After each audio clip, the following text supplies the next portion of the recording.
Assalamualaikum warahmatullahi wabarakatuh. Bismillahirrahmanirrahim. Walhamdulillah wassalatu wassalamu ala Rasulillah wa ala alihi washabihi wa mawalah. Amma ba'd. Alhamdulillah kita masih bisa bersua di kajian kitab Fathul Izar. Dan di kesempatan ini, di episode ini kita akan mulai membahas bab yang menjelaskan masalah jima dan rahasia waktu-waktunya. Sudah disiapkan kitabnya? Mari kita mulai kajian hari ini. Bismillahirrahmanirrahim. Bayanul hars wasrari aqwatihi. Bab yang menjelaskan masalah hars. Hars itu jima, bersetubuh, kumpul suami istri, dan rahasia waktunya. I'lam annal maqsudul a'dham minan nikah at-ta'abbudu wattaqarrubu wattiba'u sunnah ar-rasul watasilu al-walad wan nasl li'anna bihi baqa'al alim wantidhamah wa bitarkihi wa ihmalihi kharaba wadirosah. Di sini pengarang kitab Musonef menjelaskan bahwa tujuan dari nikah adalah ibadah. Jadi yang perlu diingat, kita menikah, kita niati sebagai ibadah, mendekatkan diri kepada Allah dan menjalankan sunnah Rasulullah SAW. Dan hasil dari nikah nanti adalah kita mempunyai keturunan, yaitu anak, dan beranak pinak melanjutkan risalah kenabian SAW, dan juga untuk mencegah berhentinya populasi dari manusia. Dan dengan nikah, maka alam akan tetap stabil.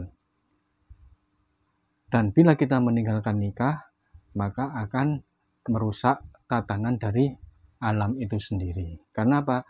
Karena kalau kita tidak menikah, maka akan berhenti yang namanya populasi manusia, dan tidak ada lagi yang bisa menjaga alam ini.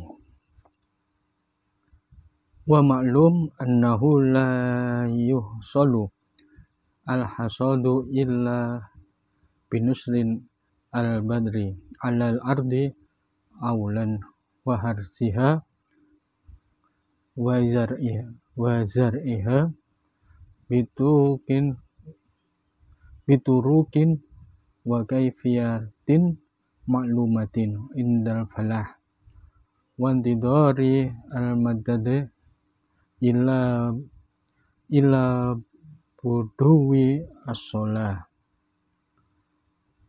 wa kadzalika la yusallu al-walad wan nasl illa bibathin badri al-azawji ala masra'atihi wa zar'atihi allati hiya halilatuh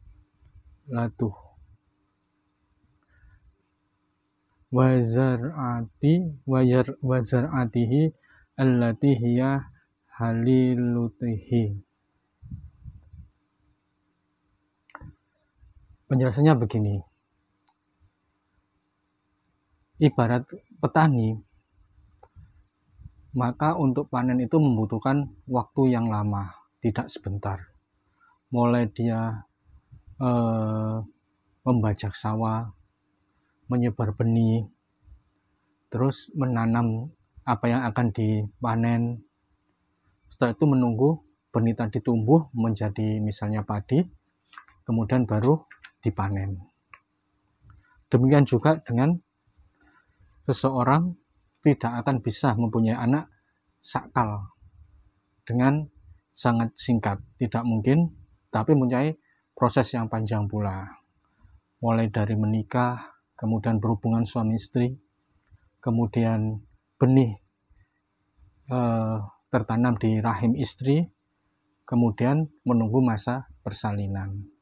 Nah, dengan panjangnya waktu ini, maka orang yang sudah mampu untuk menikah diusahakan agar segera menikah, pertama untuk ibadah, yang kedua melanjutkan keturunan, dan yang ketiga adalah menjaga diri dari syahwat yang liar. Allah Subhanahu wa taala berfirman, "Nisa'ukum hasul lakum fa'tu harsakum anna syi'tum wa qaddimu il anfusikum." Istrimu itu seperti sawah ladang bagimu, maka datangilah sawah ladangmu segenap hatimu dan dahulukan untuk dirimu. Maksudnya apa? Maksudnya istri itu ibarat sebuah ladang, dan seorang suami ibarat yang menanam benih. Jadi sperma ibarat benih dan rahim ibarat ladangnya. Dan kita setelah menikah dianjurkan untuk berkumpul untuk menanam benih di istri kita, sehingga nanti akan menghasilkan keturunan-keturunan yang baru yang akan melangsungkan populasi dari manusia. Dan ayat ini turun karena, kalau kita langsung ceritakan, karena orang-orang itu bertanya,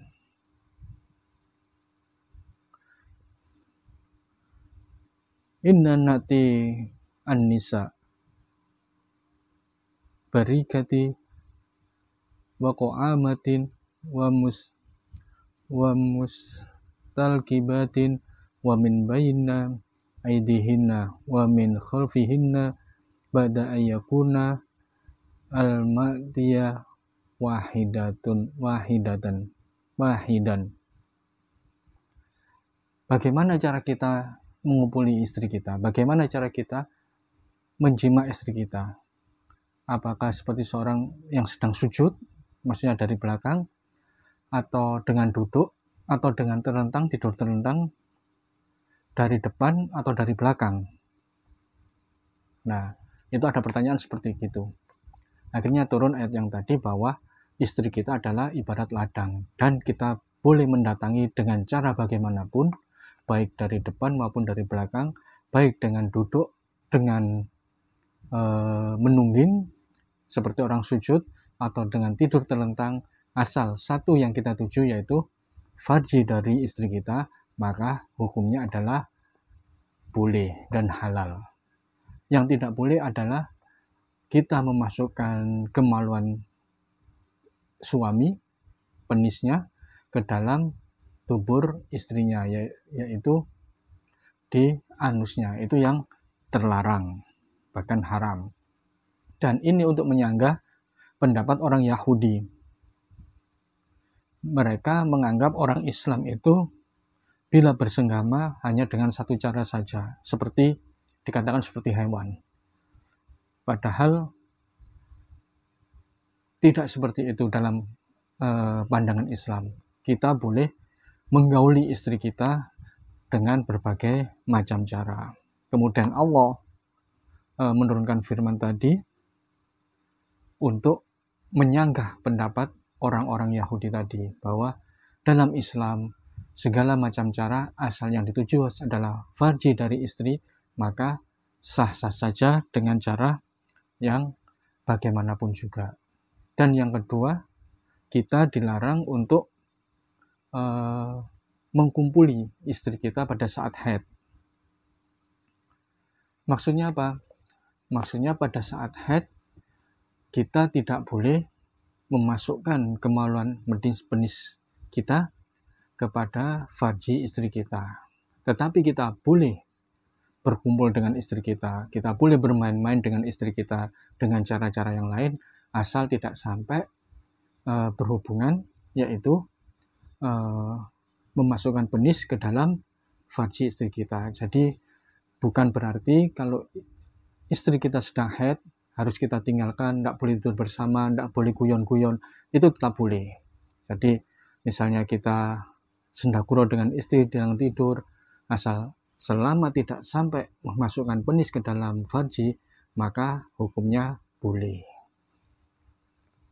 Demikian penjelasan masalah